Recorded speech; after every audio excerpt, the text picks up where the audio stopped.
Olá, bom dia, boa tarde, boa noite. É um prazer estar com vocês hoje. Muito obrigado por participar do nosso webinário Enfrentando o HIV em Populações Indígenas: Desafios, Progressos e Caminhos a Seguir. Eu gostaria de me apresentar. Meu nome é Daryl Tan. Eu sou um clínico de doenças infecciosas e cientista. Eu sou originariamente chinês, mas moro no Canadá, Toronto, ti- mas tem outro nome para os povos originários lá, Chipara e os povos de lá. E também membro do conselho dessa sociedade. É um prazer ser o seu moderador hoje. É, eu estava super animada de estar moderando com a Morenique, é, da Nigéria, mas uma mudança de última hora não permitiu que ela estivesse aqui conosco hoje. Bom, já que eu estou no Canadá, eu gostaria de reconhecer o significado dessa data de hoje. Aqueles de vocês que moram lá, vocês sabem que é o nosso quinto dia canadense pela verdade e reconciliação. É conhecido como o Dia da Camisa Cor de Laranja. E para aqueles de vocês que são de fora, eu gostaria de lhes falar sobre o que significa esse dia. É um dia cuja história remonta a uma menina jovem, Phyllis Jack Webster, uma menina indígena que há muitos anos estava super animada para ir para o primeiro dia de escola e conta a história de como ela comprou uma camisa especial para o primeiro dia de aula e ela estava super animada, embarcando nessa nova jornada e usou essa camisa, mas ela foi retirada dela, confiscada dela e ela nunca teve a chance de usá-la de novo. Parece a história apenas de uma camiseta, mas representa tanto mais, muito mais, aquilo que foi tirado dos povos indígenas. Então, por causa do sistema educacional de ensino dessas. Então, hoje as pessoas usam uma camisa cor de laranja para reconhecer o legado dela e eu espero que, se vocês nunca ouviram essa história antes, tentem se informar e aprender um pouco mais. E as pessoas não indígenas têm uma obrigação de tentar retificar e reconhecer esses esforços. Então, muito obrigado por estarem aqui. Eu vou só falar algumas coisas sobre o nosso webinário, inclui a interpretação para francês, português e espanhol. Vocês podem obter isso. Vocês podem ver o ícone aí na sua tela. Você seleciona seu idioma. Os oradores também falarão em diferentes idiomas. Então, por favor, cliquem ali no globinho. E também há legendas, live caption. Então, é preparado por IA. Então, às vezes tem ah, alguns erros, digamos. E depois das apresentações, haverá tempo para uma sessão de perguntas e respostas. Se você quiser participar disso, por favor, encaminhe perguntas que vocês talvez tenham para os diferentes oradores com relação aos assuntos. Na caixinha aqui Q-I-A, Q&A. Se for para um orador específico, você pode indique o nome dele ao dirigir a cunha. Você notará também que nessa caixinha de Q&A tem um símbolo de o polegar, de curtir. Quando alguém faz uma pergunta na caixa de perguntas e respostas. Se você tiver uma pergunta semelhante ou achar esta pergunta importante, clique nesse sinal de curtir para nos ajudar a priorizar as perguntas. A gravação da sessão de hoje e os slides dessa sessão estarão disponíveis na plataforma IAS+. E caso tenham algum problema com o Zoom, vocês podem encontrar orientações adicionais na caixa de bate-papo, no chat box. Por favor, enviem-nos também quaisquer perguntas relacionadas ao Zoom que vocês possam ter. Finalmente, nós gostaríamos muito de saber de onde que vocês estão falando e quem vocês são. Então, podem escrever aí o seu nome e onde vocês estão no chat, no bate-papo. Antes de prosseguirmos, gostaria também de agradecer aos nossos doadores, Gilead Sciences e Vive Healthcare, que então possibilitou a nossa sessão disso. Bom, então, regras básicas. Agora eu vou falar dos objetivos da nossa sessão. Eu espero que vocês saibam o que vocês vão ouvir hoje. Vamos falar sobre a experiência indígena global e suas intersecções com HIV, por meio de uma apresentação sobre histórias compartilhadas. E os tópicos incluem fatores que aumentam a vulnerabilidade ao HIV, integração da medicina tradicional e convencional, barreiras específicas para povos indígenas, LGBTIQ+, e princípios para pesquisas inclusivas lideradas por indígenas. Teremos uma sessão que visa inspirar soluções culturalmente responsivas e fortalecer a liderança indígena na resposta ao HIV. Então, como vocês podem ver aqui na tela, nossos oradores incluem seres humanos extraordinários, Trevor Stratton, do Canadá, Michelle Tobin, da Austrália, Roberto Orellana, dos Estados Unidos, Betty Suadegivas Gallegos, do México, e Randy Jackson, do Canadá. Agradeço a todos por dedicarem esse tempo aqui para participarem do nosso webinário. Com isso, eu vou apresentar nosso primeiro orador. O primeiro orador é Trevor Stratton, cidadão da Primeira Nação Credit de Mississaugas.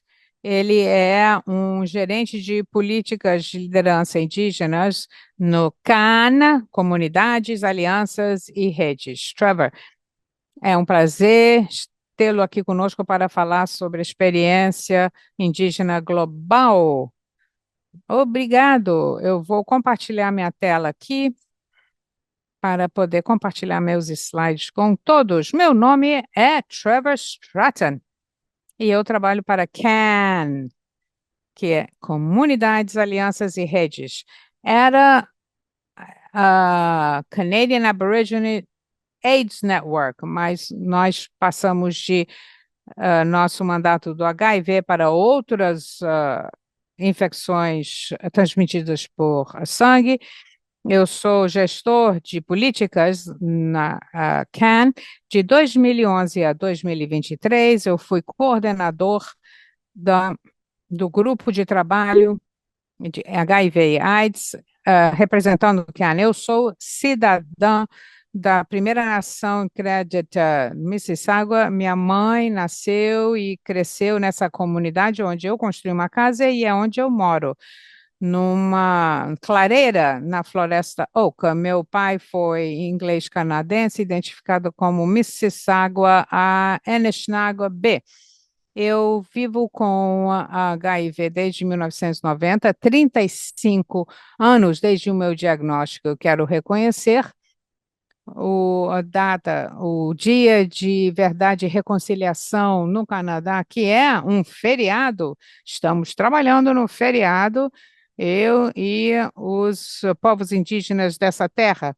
Eu gostaria de honrar minha avó, foi Mohawk, e foi para a primeira escola residence no Canadá, que era chamado The Mush Hole, pelas crianças que iam lá, porque eles só comiam aquele mingau.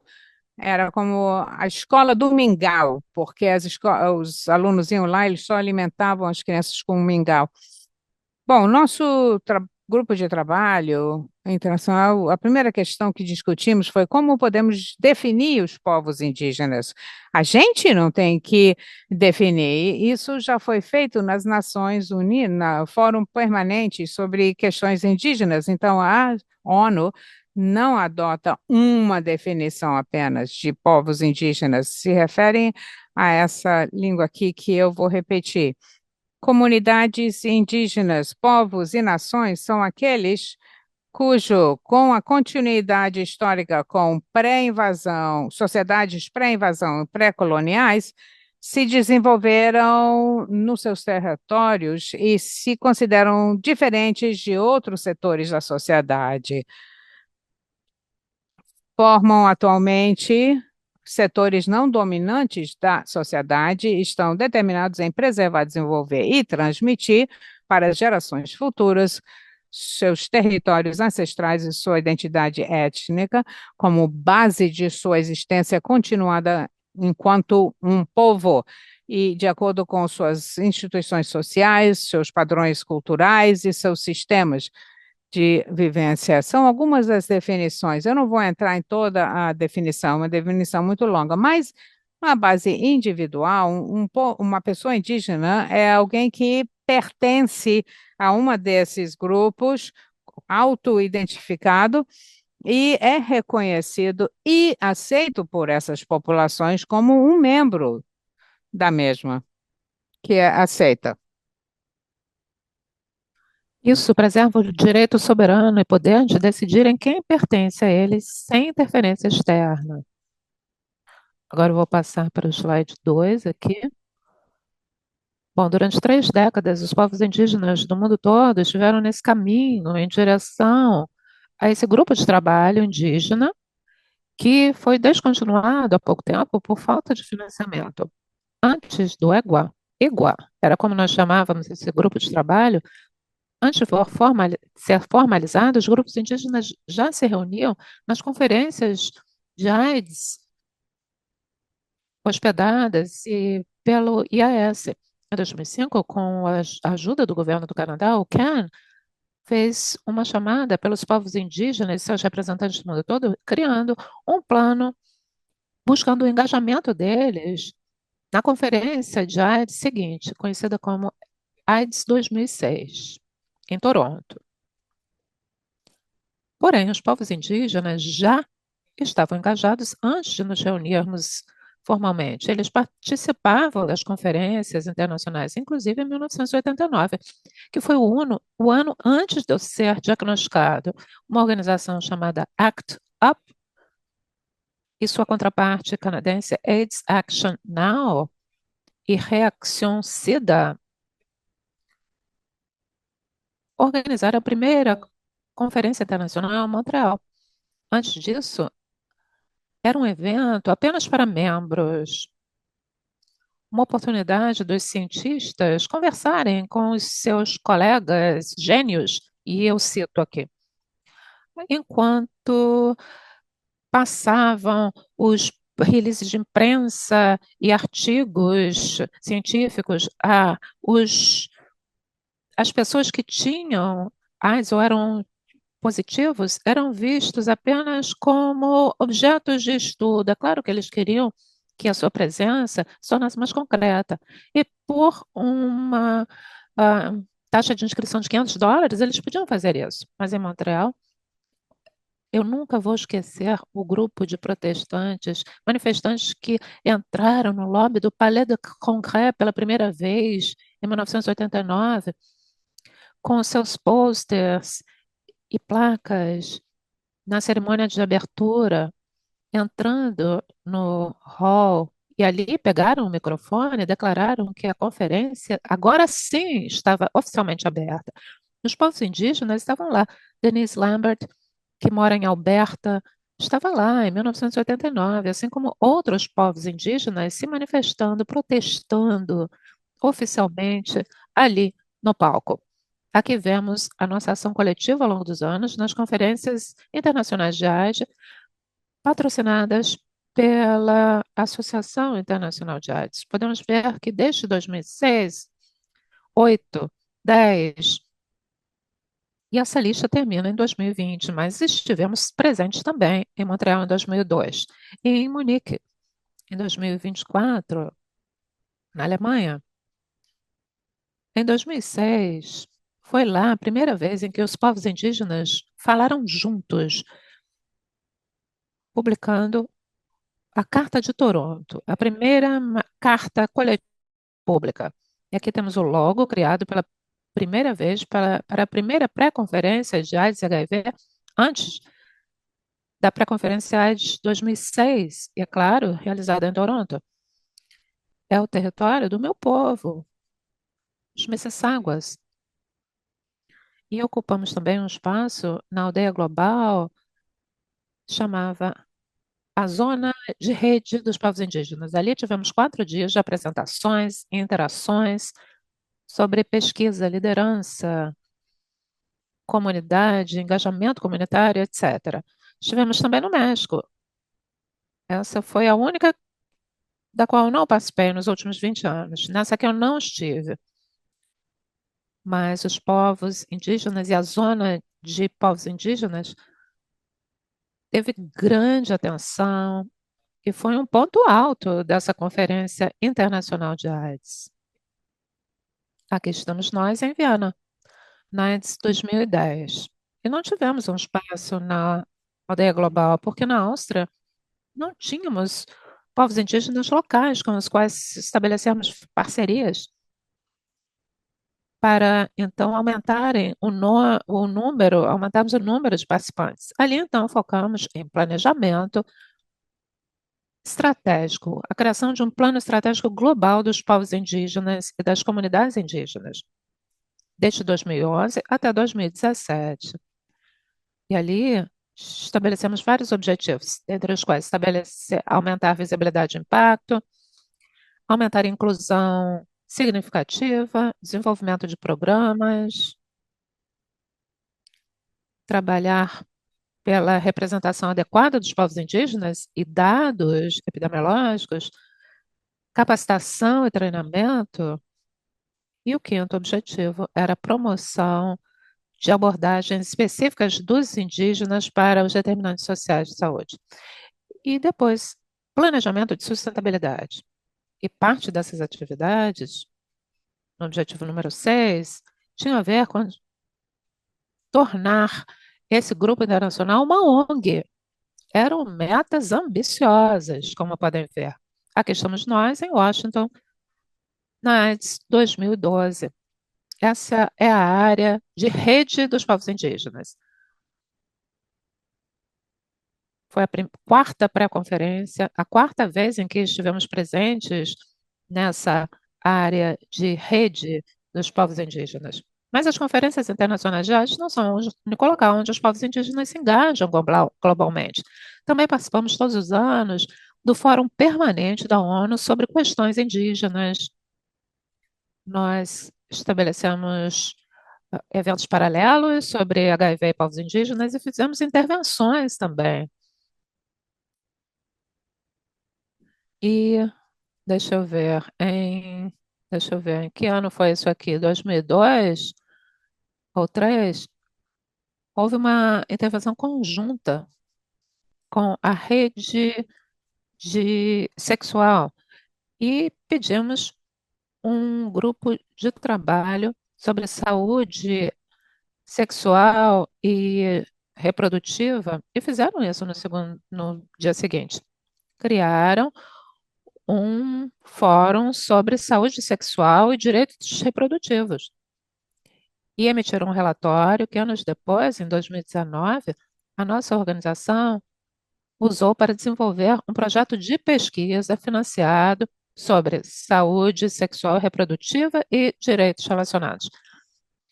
Era um grupo de pesquisa de 7 países desenvolvendo ferramentas estabelecidas para mulheres e meninas para fazerem valer seus direitos de saúde sexual e reprodutiva.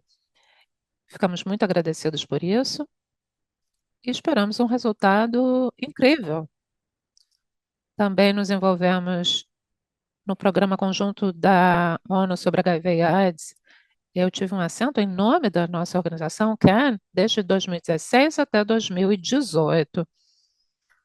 Nós representávamos a América do Norte na UNAIDS, o Conselho de Coordenação, Delegação de ONGs. Nunca houve uma ação concertada por parte das Nações Unidas a favor de HIV e povos indígenas, ou ações focadas para povos indígenas, ou programas específicos para povos indígenas. Mas acho que lá nós aumentamos a visibilidade dos povos indígenas e HIV. Criamos, sim, uma ONG mais tarde, mesmo sem o financiamento e apoio que tínhamos. Mas não desistimos e continuamos buscando chegar lá. Essa organização entrou em parceria com outra organização, a OIT, em projetos de geração de renda. Trabalhamos com parceiros na Uganda para a criação de remédios para os povos indígenas, para que fossem processados e inspecionados de modo que fossem seguros para consumo público. Trabalhamos também no Nepal, onde estavam trabalhando com artesanato em lã e roupas indígenas. Mas nos últimos 30 anos, parece que os povos indígenas só estavam muito na superfície. Em 2025, durante a reunião do Fundo Global, que está tendo dificuldade em fazer com que o financiamento multilateral chegue até lá, ouvimos o anúncio de que a UNAIDS fechará as portas em 2026 e que a ONU vai se reorganizar considerando os cortes drásticos em fundos. Mas os povos indígenas têm tanto a fazer nesse momento em que vemos uma baixa no apoio a muitas agências das Nações Unidas. Nós continuamos apoiando a ONU, continuamos pedindo seu apoio firme. Nós os veremos no Rio de Janeiro, em julho de 2026, na próxima Conferência Internacional de AIDS, e também a 11ª pré-conferência sobre HIV e AIDS para povos indígenas. Obrigado a todos por estarem aqui e por me ouvirem. Agradeço, Daryl.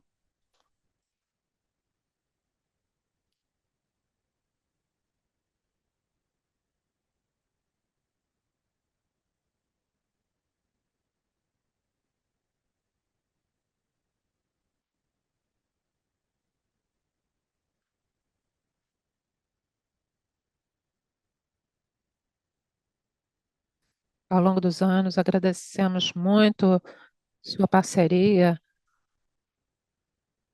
e por mostrar o quanto foi feito e o quanto de trabalho ainda há a ser feito. Agradeço por sua apresentação.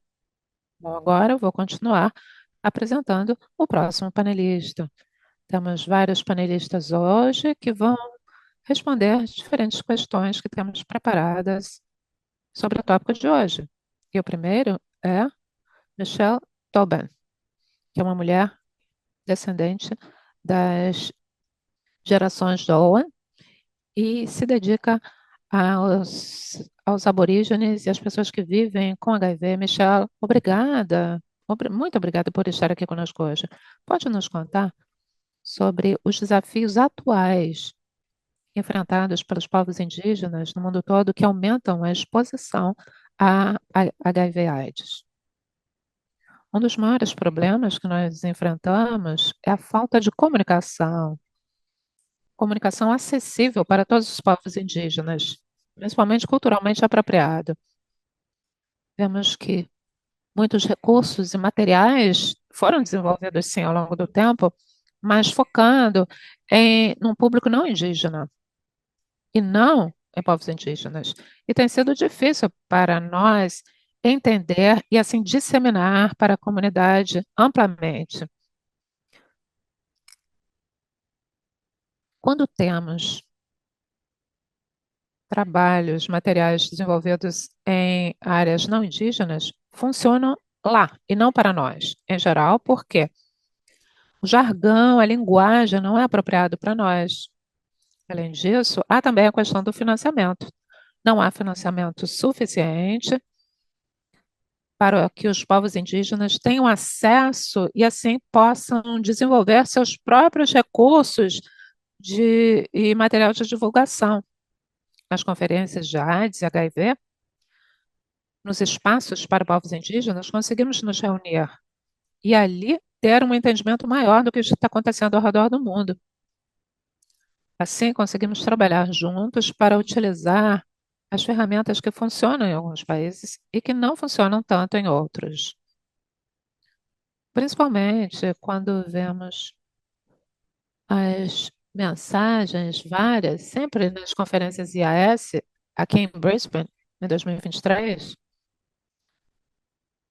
eu também reparei que, ao invés de termos a mensagem focal, falava de zero risco.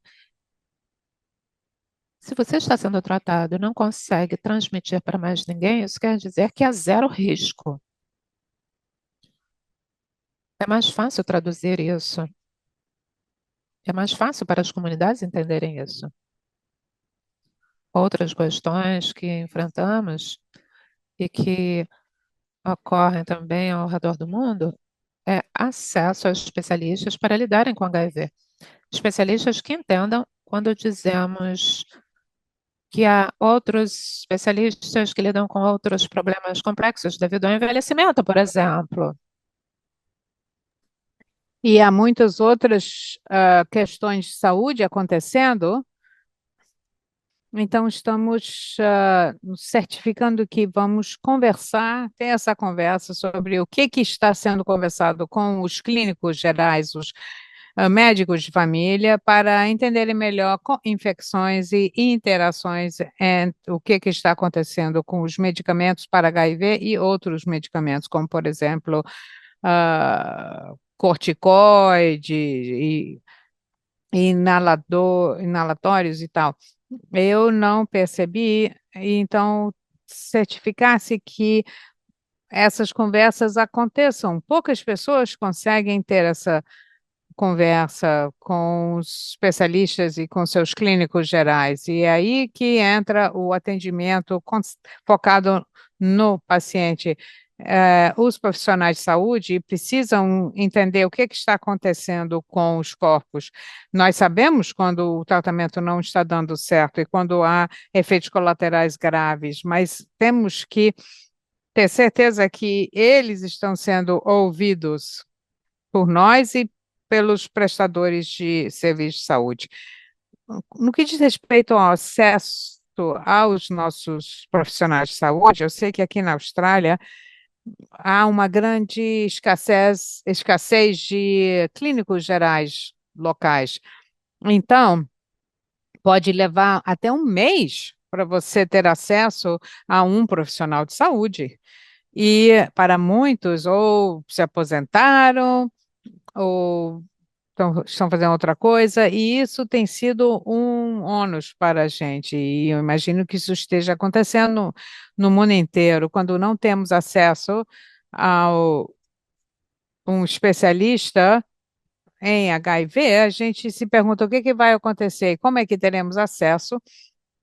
Nós sabemos que com o que o Trump está fazendo nos Estados Unidos, isso tem um impacto sobre todos, e principalmente um PBS, um esquema de benefícios farmacêuticos, ele está tentando abafar a forma que nós temos acesso aos nossos serviços de saúde e com essas tarifas também que ele está tentando. Quanto mais a gente se manter no, no que acreditamos e o que acreditamos ter direito a, ter certeza que continuemos conversando não somente com os nossos irmãos e irmãs globalmente, mas também com políticos nos nossos distritos, nas nossas regiões e informando a todos o que que está acontecendo.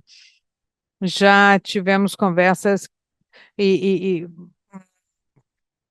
muito se ouve falar sobre a eliminação de novas infecções por HIV até 2035. Pode ser, talvez, mas muito do financiamento está diminuindo, porque muita gente acredita que o HIV não é mais um risco para muitas pessoas. Então, uma nova infecção já é demais. Então, é importante que a gente continue a bater nessas portas e lembrar as pessoas que ainda estamos aqui, 20% que talvez não saibam que estão de fato soropositivos e não diagnosticados, precisamos lutar por eles também. Não somente lutar por nós, para garantir nosso acesso a um tratamento correto, inclusive medicamentos injetáveis. Muitos de nós estamos tomando um comprimido por dia, ainda tem gente tomando até quatro. Então, os novos regimes dos tratamentos com injetáveis de longa ação, isso vai mudar a vida de muita gente, porque vai eliminar o grande estigma de ter que ficar tomando um comprimido por dia e, e você vai precisar de acesso para um profissional de saúde ou um especialista de HIV, mas com os de longação pode levar de 6 meses até 12 meses, o que vai realmente mudar a vida de muita gente, não somente para os recém-diagnosticados, ou mais para quem já está vivendo há mais tempo e tem dificuldade de ir ao médico tão frequentemente. Os desafios que enfrentamos ao longo desses anos, as conferências internacionais sobre AIDS têm sido um lugar excelente para fazer o networking, para compartilhar nossas histórias, nossas jornadas. Eu fui diagnosticado em 1990, junto com o Trevor, vivendo há 35. Disseram que eu só teria mais 10 anos, perdi toda a minha família por causa de estigma e discriminação e falta de entendimento. Eu tenho duas filhas lindas, uma que tem 36 e tem três filhas, e a mais nova é 31, e ela tem uma filha e dois filhos. Então, minha filha mais nova nasceu quando eu estava positiva e ela é negativa. E eu eh, resolvi enfrentar aquela gestação porque existia uma chance em quatro. E eu decidi arriscar. E a gente não sabia. Eu acho que o tratamento atualmente nos permitiu, eh, nos permitiu nos tornarmos mães. Há muitas coisas que podemos fazer atualmente que não conseguiríamos fazer na época por causa do estigma. Obrigada.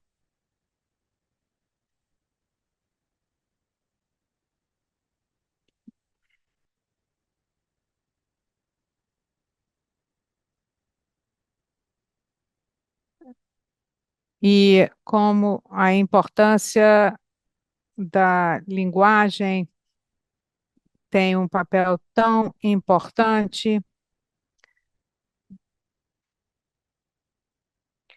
Muito obrigado, Michel. É um prazer agora passar para o nosso próximo orador.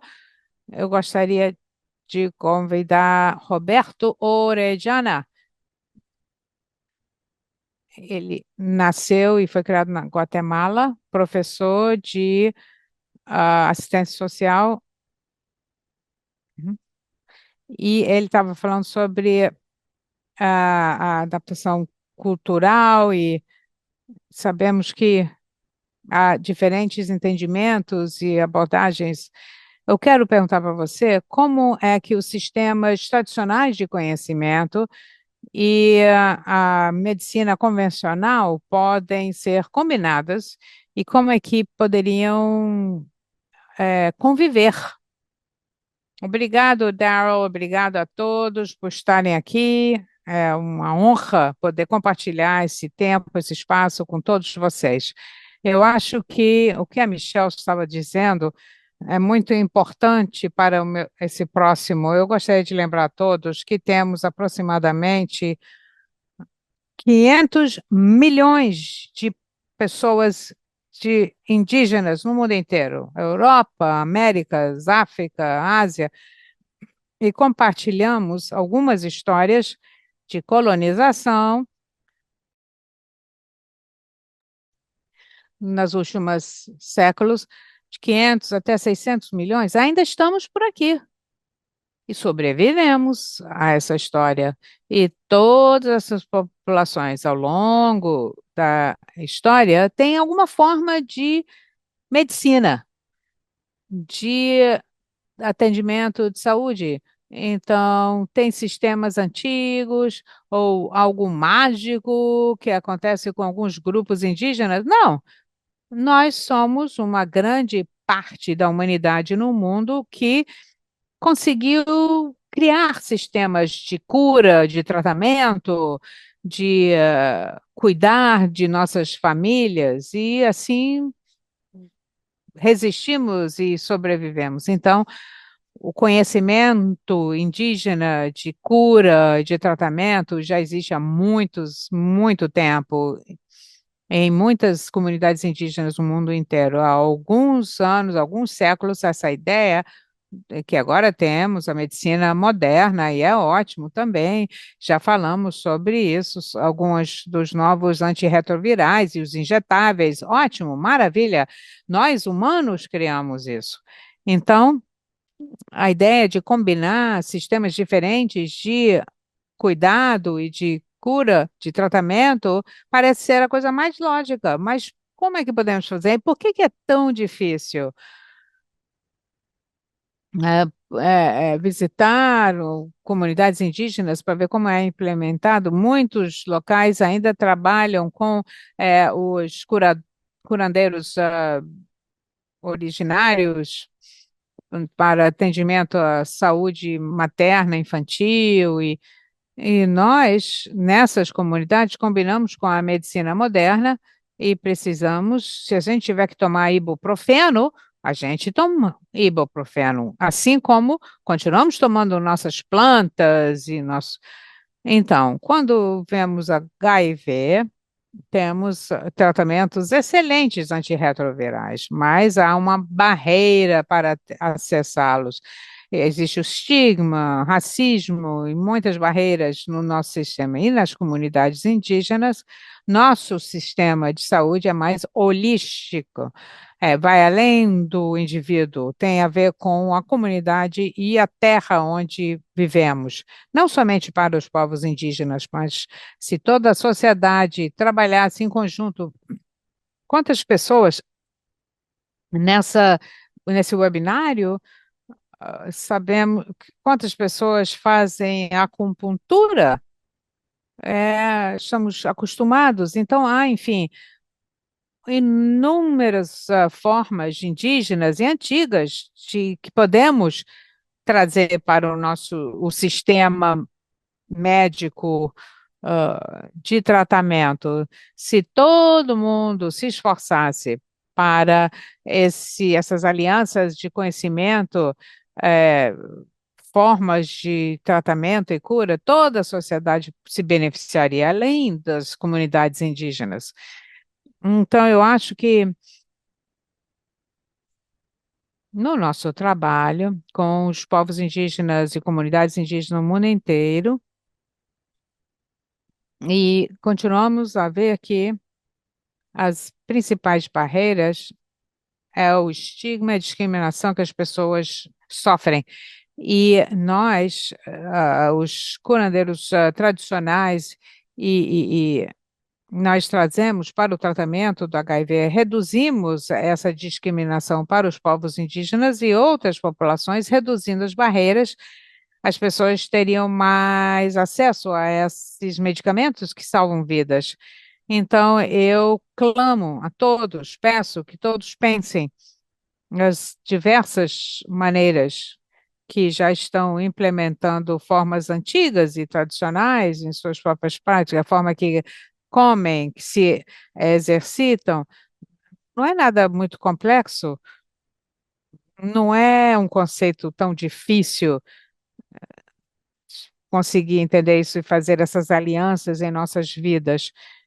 Eu acho que o que a Michelle falou, o que o Trevor falou, faz sentido, o que diz respeito a garantir que as pessoas recebam esse cuidado de forma apropriada. Eu vou parar por aqui.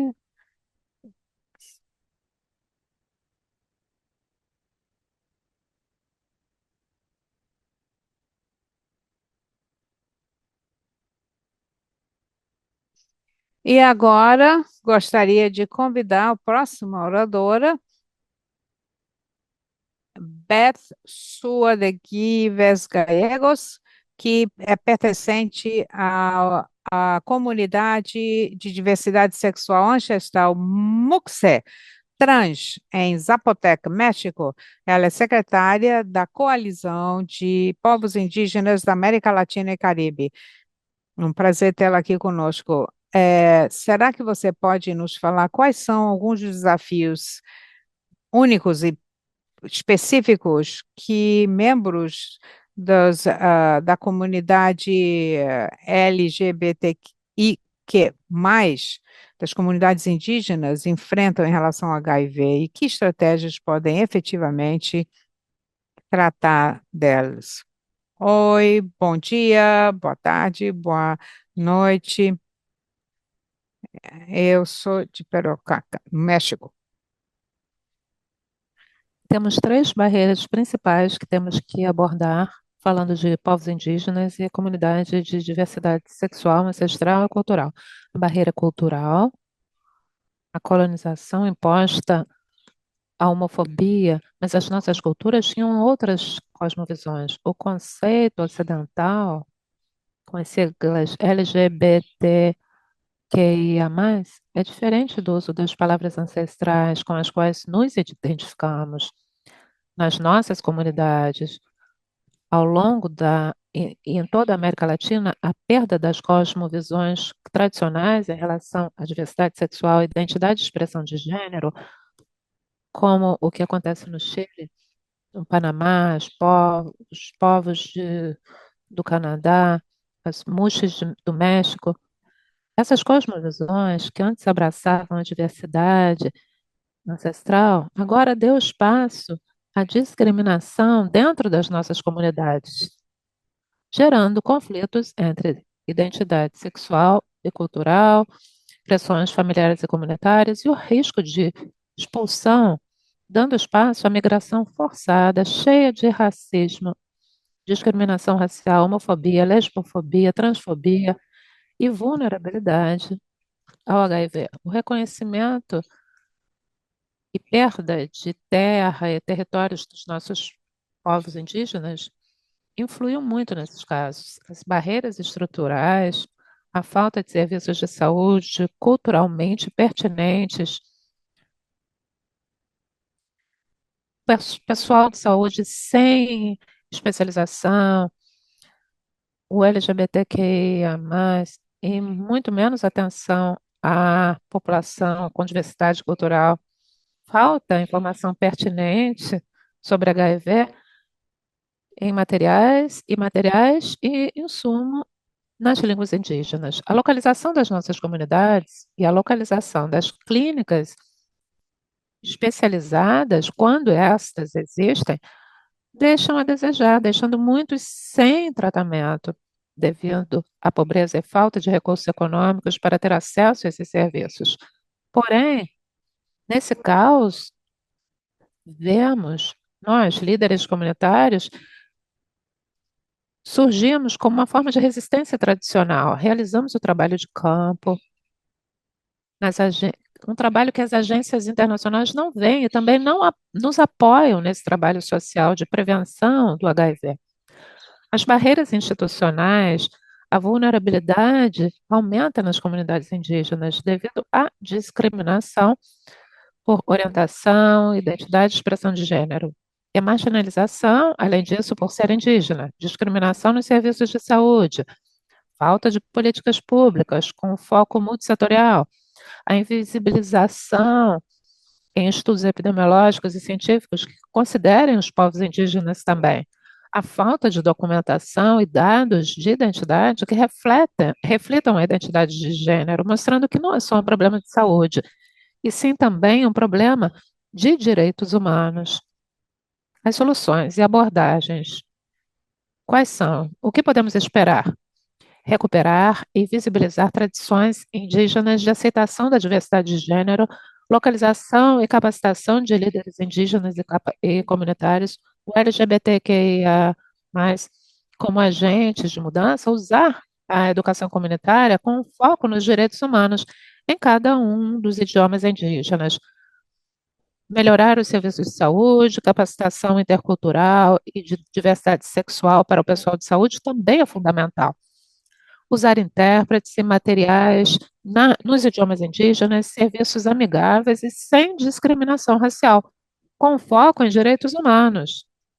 Atenção integral à saúde, não só em HIV, e sim em saúde mental também.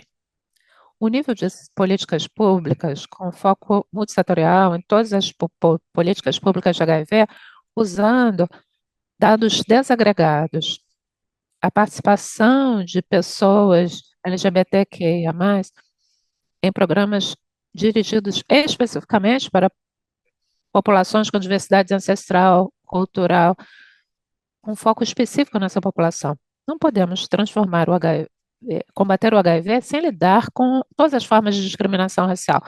A multissetorialidade não pode ser excluída. Não devemos seguir o modelo médico ocidental, e sim devemos recuperar e fortalecer a medicina tradicional, as tradições de aceitação e respeito aos nossos povos.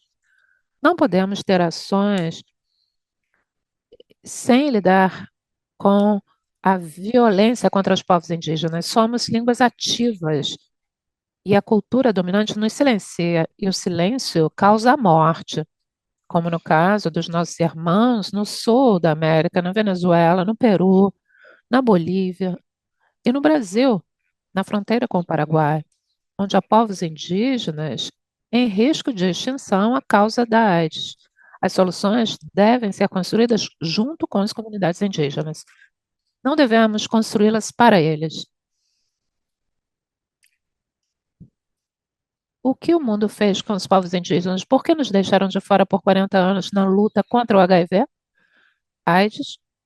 Hoje, o resultado dessa omissão é o fato dos povos indígenas estarem correndo risco de extinção. Obrigada.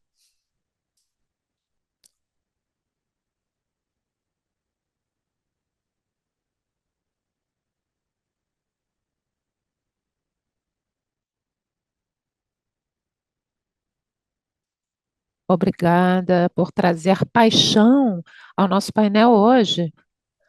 Falou sobre o imperativo de colocar essas questões sob o foco de direitos humanos. Eu concordo perfeitamente. Muito obrigado por essa resposta. Agora vamos passar para o inglês mais uma vez, para dar às pessoas uma oportunidade de mudar e testar seus canais de tradução. O último palestrante de hoje é Randy Jackson, Randy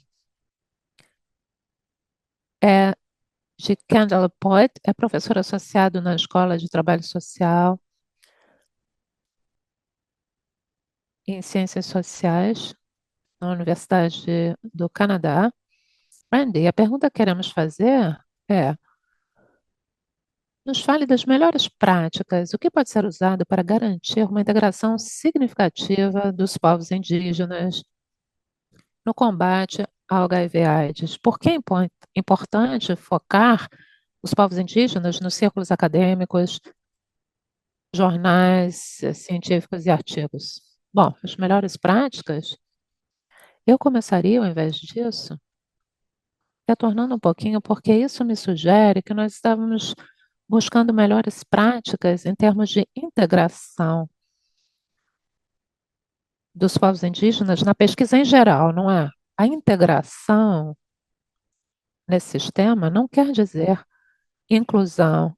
Não pode ser inclusão num sistema que apagou, excluiu, patologizou esses povos. A melhor prática começa reconhecendo que os povos indígenas não são convidados, e sim ah, pessoas soberanas.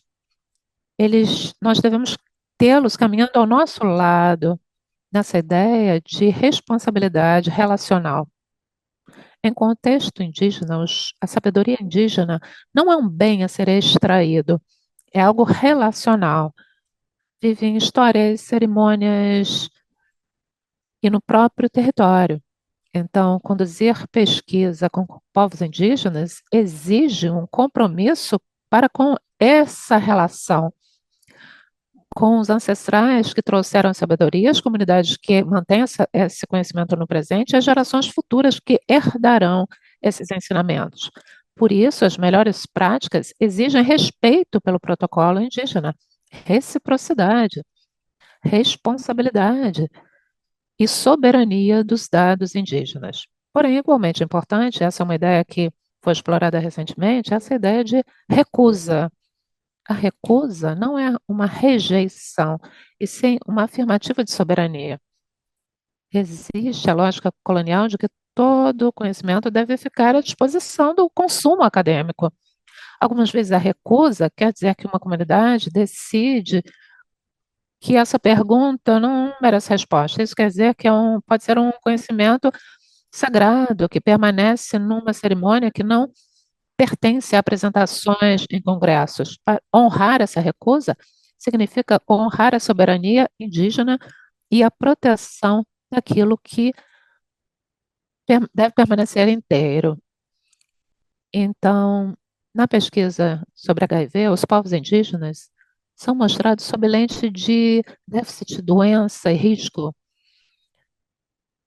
E o meu trabalho aqui foca nos pontos fortes indígenas, em termos dos desafios colocados no combate ao HIV.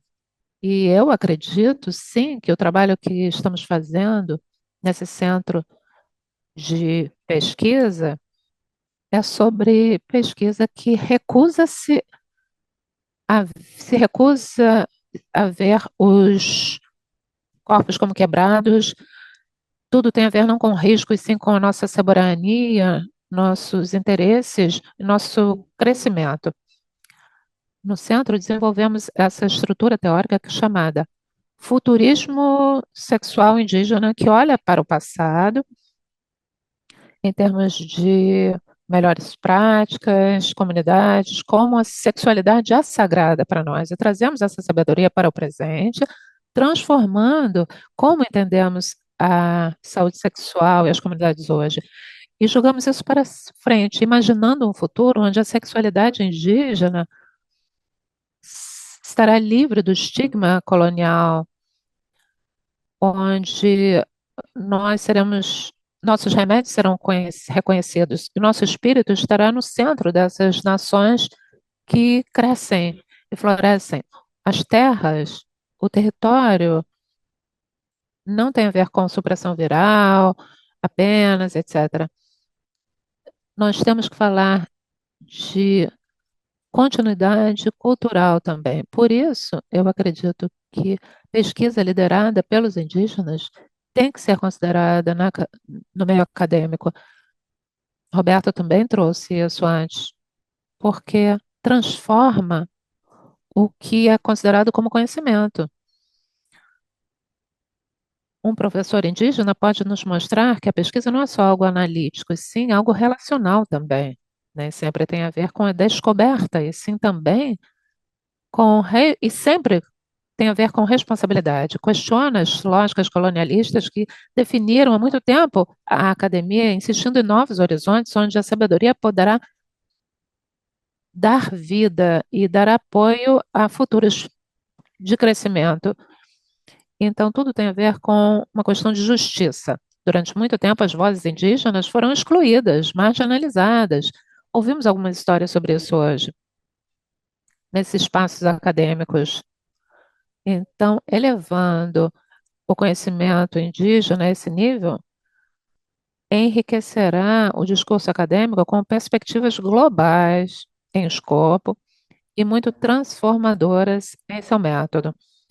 O que é mais importante, a pesquisa indígena abre esses novos futuros, futuros onde a pesquisa do HIV não começa e termina com risco, e sim começa com crescimento. Um futuro onde a recusa será vista como um direito soberano, um futuro onde a relacionalidade será reconhecida como um rigor, um direito, onde os futurismos nos levarão à saúde não em termos de sobrevida, e sim como uma alegria soberana num ambiente de felicidade. Isso não é apenas a razão pela qual os povos indígenas têm que ser integrados na pesquisa.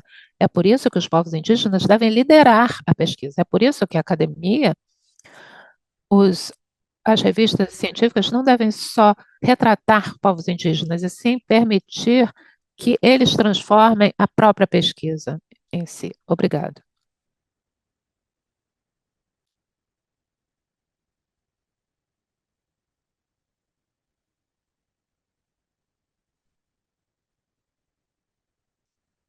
Agradeço sua presença. Falou de forma eloquente sobre a importância de outras formas de conhecer e entender a resistência ou recusa como soberania de dados. Há algumas informações aí no chat concordando com sua posição, que certamente teve um grande impacto para os participantes hoje. Muito obrigado. Agora passamos para o período de perguntas e respostas. Obrigado a quem já encaminhou suas perguntas aqui na área do QIA. E em vez de colocar no chat, temos uns 25 minutos para termos esse papo e convidamos todos os membros do painel para participarem. Vamos chamar todos os oradores, os panelistas, para ligarem seus vídeos, para vermos seus rostos lindos e vamos ver aqui as perguntas. Eu vou tentar me esforçar aqui para ver, abordar todos. A primeiro que eu queria começar é sobre Roberto, acho que tem mais a ver. Tem uma pergunta, o Rubani, na África do Sul, houve um problema e o trabalho deles, então, afeta o trabalho deles e a confiança. A pergunta feita é: que estratégias podem ser usadas para ajudar os povos indígenas a entender a ameaça apresentada por curandeiros falsos, ou, né, sem ser desrespeitoso com aqueles e com sua cultura? Porque parece que na África do Sul tem muita muitos curandeiros falsos e charlatões. Eu vou começar com a questão do conhecimento, da confiança. Eu sei que muitos ainda estamos aqui por causa da nossa resiliência, da nossa força, e somos muito inteligentes. Então, a ideia de que os povos indígenas não vai saber quem é charlatão e quem não é, eu já vou começar por aí. Muitos de nós sabemos. Os curandeiros tradicionais, os nossos mais velhos, os conhecemos muito bem, todos sabem, as dulas, as parteiras. Então, a maioria dos povos indígenas sabem quem são os verdadeiros curandeiros e curadores e, eh, eh, e enfermagem ou psicólogos falsos. É um problema para todo mundo no mundo inteiro. A forma que nós podemos fazer isso é promover mais o trabalho dos nossos curandeiros tradicionais e as suas práticas em nossas comunidades e revitalizar esse conhecimento, continuar a promovê-lo em nossas comunidades, como o Randy falou também, integrar, não integrar o conhecimento indígena no sistema ocidental de saúde, mas nós estamos numa batalha humana. Nós aproveitamos os melhores ferramentas que temos à mão, né? E algumas dessas ferramentas são da medicina moderna, outras vezes é do conhecimento tradicional. Obrigado, Roberto, por essa resposta. Eu gostaria de fazer uma pergunta a qualquer um dos nossos panelistas. Houve uma série de perguntas e comentários no chat em inglês e francês que falam da importância do estigma e do autoestigma e como isso tem um impacto sobre todas as pessoas afetadas pelo HIV e especialmente ah, tocante, né, para os povos indígenas, especialmente tocante, né, pungente. É, é uma questão crítica. O que podemos fazer para lidar com essa discriminação que afeta os povos indígenas e o que podemos fazer para lutar contra isso e contragir qualquer um dos panelistas?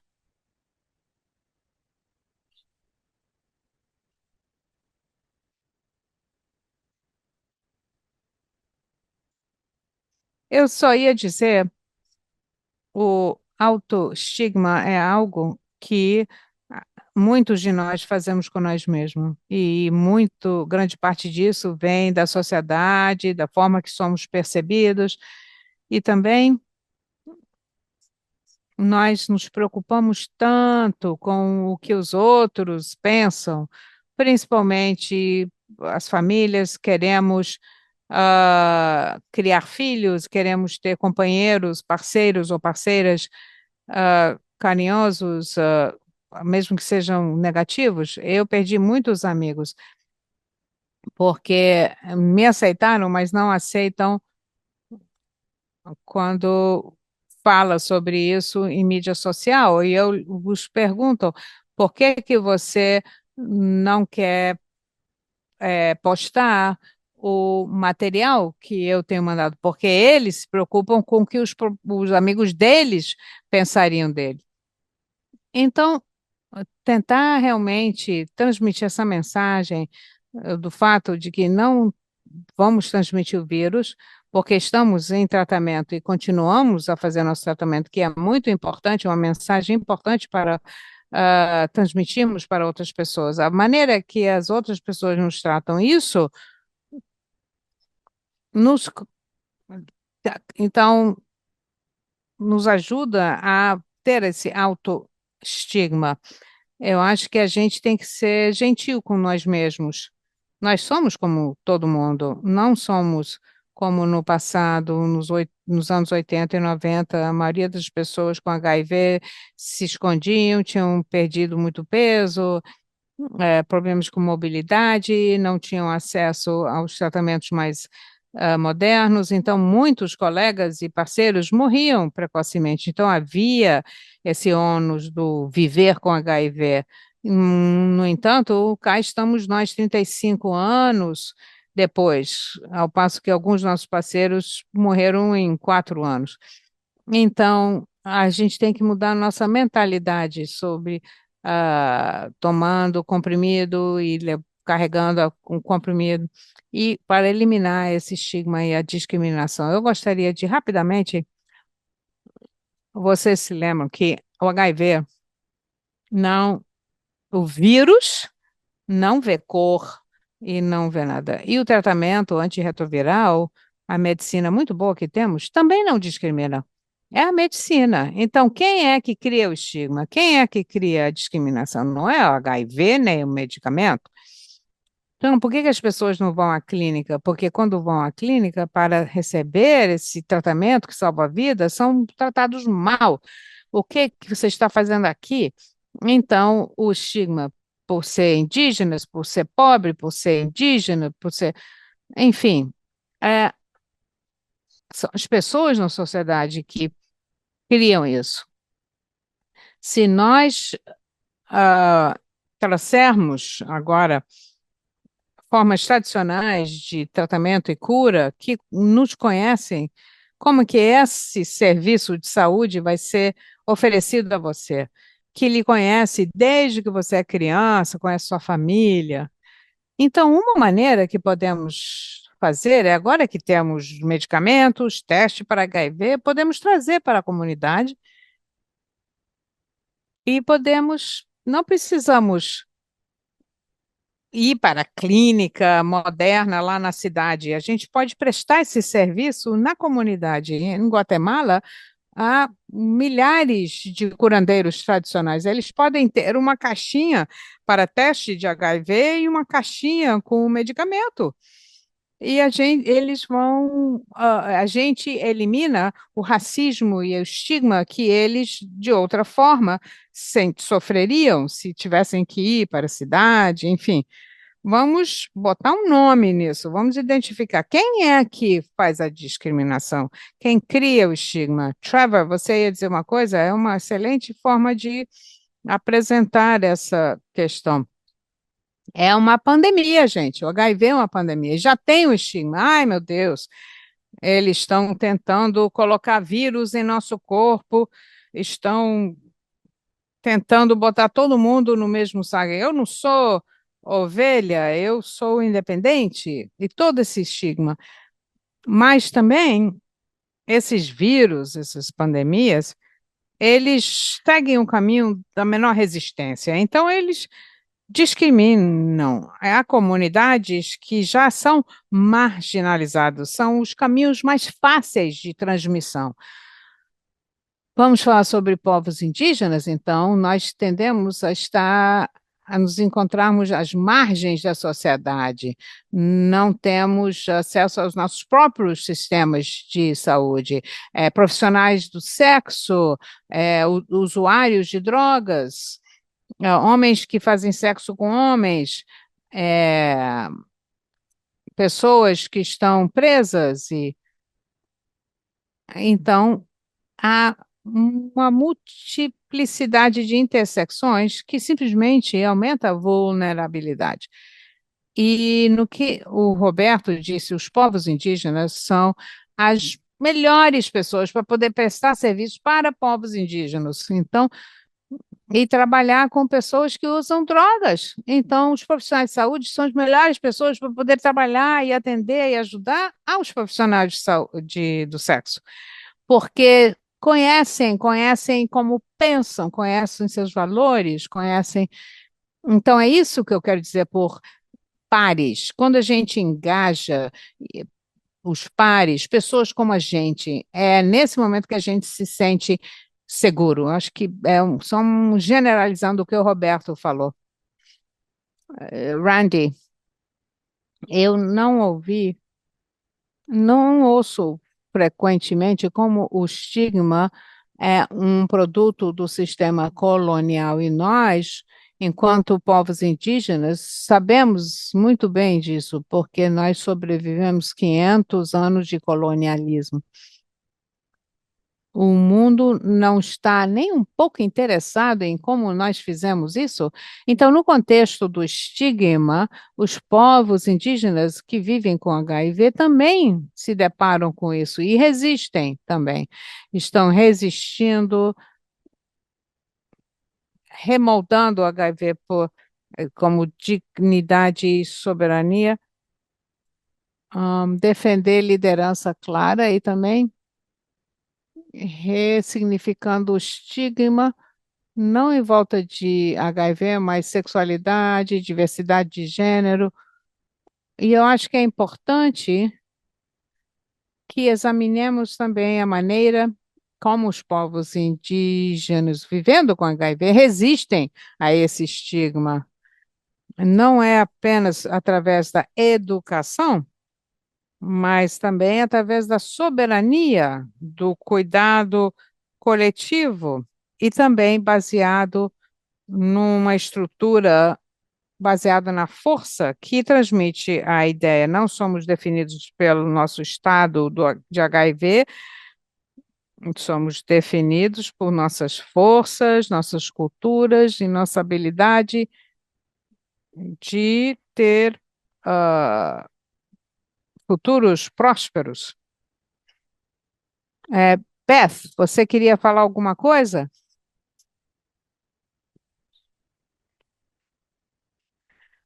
Bem, falar um pouco sobre o que falaram e dar o exemplo e no que foi falado sobre pares e explicar que nós temos pares que são líderes, homens e mulheres, no grupo LGBTQI+, e trabalhamos através de uma rede, é uma ferramenta muito importante para as pessoas que lutam contra o HIV e contra o estigma e a discriminação que é tão forte, mas também para dar apoio emocional, de modo que trabalhamos com as nossas populações e sabemos, como dizemos no México,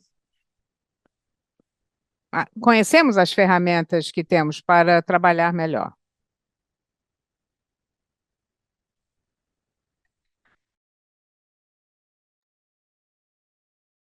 Agora eu gostaria de passar para uma pergunta que foi colocada no momento da inscrição. Agradeço a tantos que colocaram. É uma pergunta menor, mas poderia ser respondida melhor por Trevor.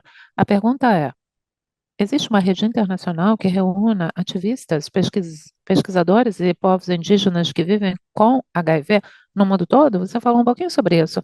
Poderia falar especificamente aos participantes hoje sobre como poderiam se engajar na Yuga e em outras? Esse é um momento muito interessante. Durante vários anos, desde 2011, o governo do Canadá apoiou a nossa organização, a CAN, Communities Alliances and Network, para atuar como secretariado do Grupo de Trabalho Indígena Internacional sobre HIV e AIDS. Chamamos de EGUA. Chamam de RETIVS em espanhol. O financiamento para nós organizarmos esse grupo de trabalho chegou ao fim em 2023, um ano e meio atrás, mais ou menos. E desde então, ainda fazemos alguma atividade, ainda participamos de conferências internacionais de AIDS, tentamos nos engajar com a UNAIDS, porém não temos o financiamento para nós atuarmos como anfitriões. Desde o começo da reunião da formação do Grupo de Trabalho Internacional, a ideia, o conceito concordado, acordado à época, era de que o secretariado seria móvel entre vários povos indígenas de vários países, à medida que conseguissem financiamento para isso, porque temos que alimentar nossas famílias, não podemos fazer esse trabalho internacional de graça, não é? É necessário, exige muitas ferramentas. Como a IAS sabe, é necessário dinheiro, fundos para montar um webinário como esse aqui, ter um staff dedicado. E nós não temos esse financiamento hoje. Nesse momento, no CAN, desde termos expandido o nosso mandato, agora estamos examinando de onde viria o financiamento. Talvez tenhamos que aumentar o nosso objetivo de HIV para incluir hepatite viral ou tuberculose, outras doenças onde poderíamos usar as vias e as relações que têm que ser necessárias e formadas com as comunidades indígenas, onde quer que estejam, ao invés de termos apenas um barco que vá para um local na floresta e aí o próximo para resolver problema de hepatite, o próximo tuberculose. Seria um trajeto, apenas um grupo coletivo trabalhando nessas questões difíceis de serem resolvidas nas comunidades indígenas, doenças infecciosas em geral. É isso que estamos examinando agora. Mas queremos financiamento, estamos buscando financiamento no momento em que os financiamentos estão encolhendo no mundo todo. Nos nossos 40 anos de aspirações, parece que estamos por um fio, aguardando que alguém chegue para nos dar um veículo, para que nos dar vida, mais uma vez, nesse trabalho global. Espero ter respondido a sua pergunta. Gostaria que a minha resposta fosse mais esperançosa, apesar de não ser. Obrigado. Estamos próximos do fim, mas ainda há umas perguntas muito interessantes. Vamos então tentar ver quantas conseguimos responder. Uma eu gostaria de colocar agora para o Randy e outra, vamos ver se conseguimos resolver. Randy, tem uma pergunta aí. É para todos os panelistas, mas eu pergunto a você primeiro. De Francisco Olivares, ele diz: no Chile, o participante diz que o Ministério da Saúde diz que 1 a 2% dos casos de HIV apenas são em povos indígenas.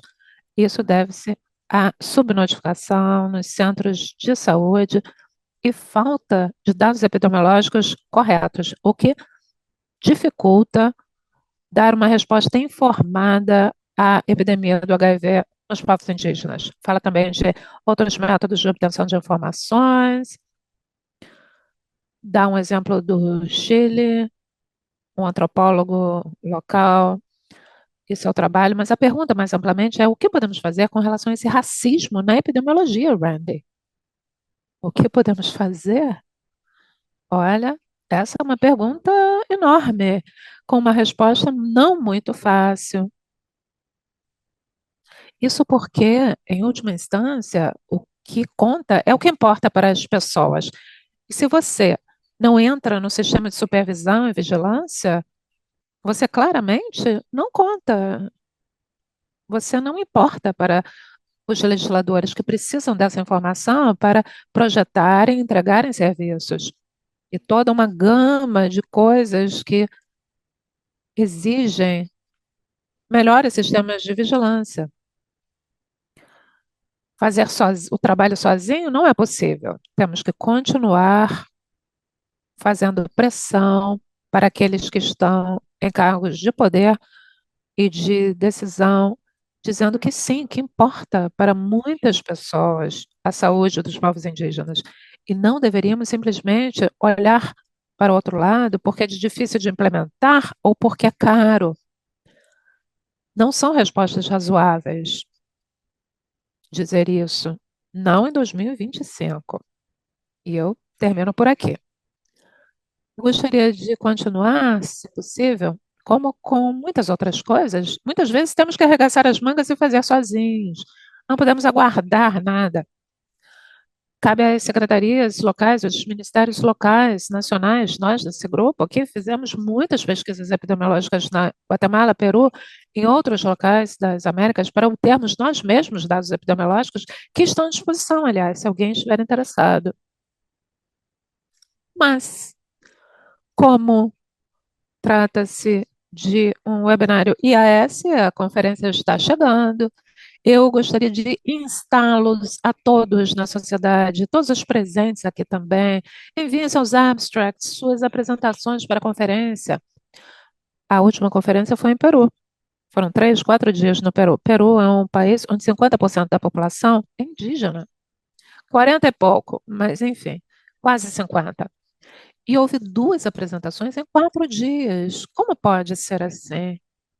Nós somos a Sociedade Internacional da AIDS, a IAS. Queremos ir para o Brasil agora. Do lado da Bolívia, onde 60% é povo indígena. Temos Peru, Guatemala. Esse é um dos continentes com mais indivíduos indígenas. Se nem falamos disso na conferência de AIDS, por que que deveriam fazer a vigilância lá em cima nos cargos de poder? Então, eu recomendo com empenho, eu sugiro, exijo, insto a IAS a pressionar por mais pesquisa e promoção de AIDS entre povos indígenas, principalmente nas Américas e no Brasil. Senão, somos invisibilizados pelos governos e pela nossa própria conferência. Obrigado, Roberto. Estamos nos aproximando do final, mas eu gostaria de concluir com uma última pergunta para Michelle e Beth. Podem falar, tentando responder a pergunta de Ana Carolina Porto, do Brasil, que pergunta sobre chegar às comunidades indígenas que estão distantes dos centros urbanos. Leva várias horas para chegar em barco, muitas sequer têm eletricidade ou internet, e, portanto, não tem nem informação, nem sistemas de saúde. Há desafios para diagnóstico precoce, tratamento do HIV. Como sugere lidar com a educação de saúde para essas comunidades remotas no Brasil e em outras regiões do mundo, muitas das quais são povos indígenas? Podem tentar responder brevemente, Michelle?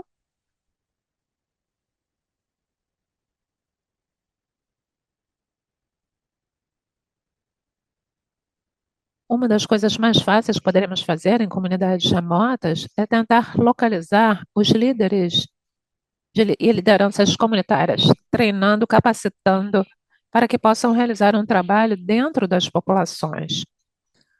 O acesso à tecnologia, o acesso à informação para povos indígenas em localidades remotas é complicado,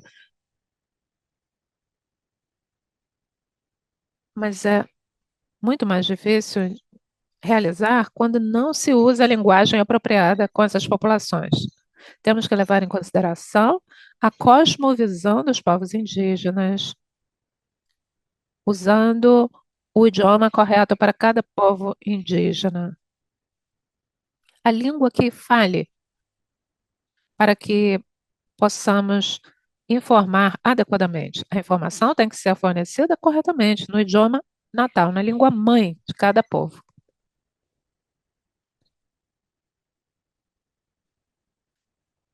Obrigado, Beth. Michelle, tem algum comentário? Eu concordo com Beth. Sim, tem a ver com a linguagem, sim. O idioma aqui na Austrália, há muitas línguas diferentes no nosso país, e não necessariamente são traduzidas para o inglês. Mas uma coisa que descobrimos, principalmente no Patson, é trabalhar com as clínicas de saúde sexual, que vão até as áreas remotas e depois retornam e nos informam que encontraram alguém que é positivo, e assim temos um contato individual. E esse contato telefônico pode durar até 1 hora ou mais. Uma coisa que nós realmente queremos fazer é fazer um roadshow nas comunidades remotas, indígenas, falando não só de HIV, mas de STIs, de infecções sexualmente transmissíveis, e a sua relação com HIV e hepatite viral, mas informando também sobre a importância do papel de cada um, da empatia, da compaixão, de apoiar a família, porque muitos dos irmãos e irmãs que são de comunidades LGBTQIA+, deixaram as comunidades e suas casas porque tinham vergonha da identidade sexual. e são ainda mais excluídos quando descobrem-se positivos. E vão para cidades onde são aceitos pelo que são, e onde tem mais acesso a tratamento. Essa é uma das coisas de que falamos quando conversamos com os governos.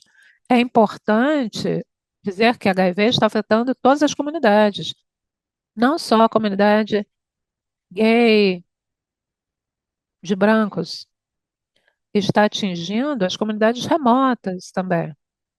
E a nossa informação não chega lá. Mas é importante que eles visualizem a batalha de alguém que vive com HIV. Não é uma pessoa que tem essa ou aquela aparência. Verão que somos pessoas normais. Você não pode dizer HIV e ponto. Como disse Roberto antes, HIV não discrimina, como as pessoas o fazem. E foi isso que tivemos que fazer. Mudar a forma de verem essas pessoas para que não discriminem seus entes queridos.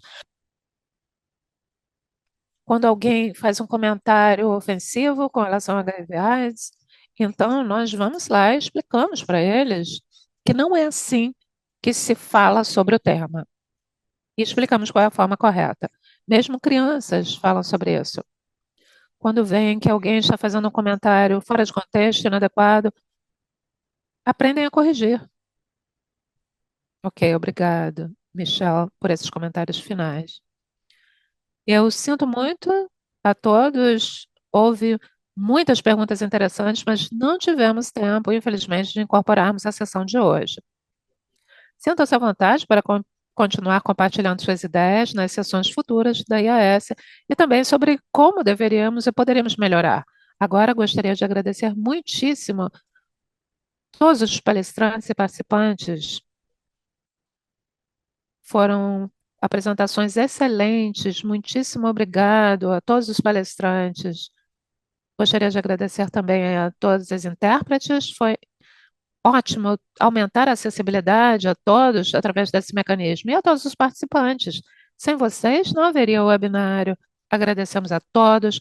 Abordamos temas e estratégias tão importantes para lidar com os desafios dos povos indígenas no mundo todo. E aqui vimos a importância da adequação cultural, de falar cuidadosamente, prestar atenção à linguagem, abordagem local, soberania, como enquadrar as estratégias para focar nas comunidades HIV, com base no crescimento e florescimento de cada comunidade. Então, enfim, agradeço a todos.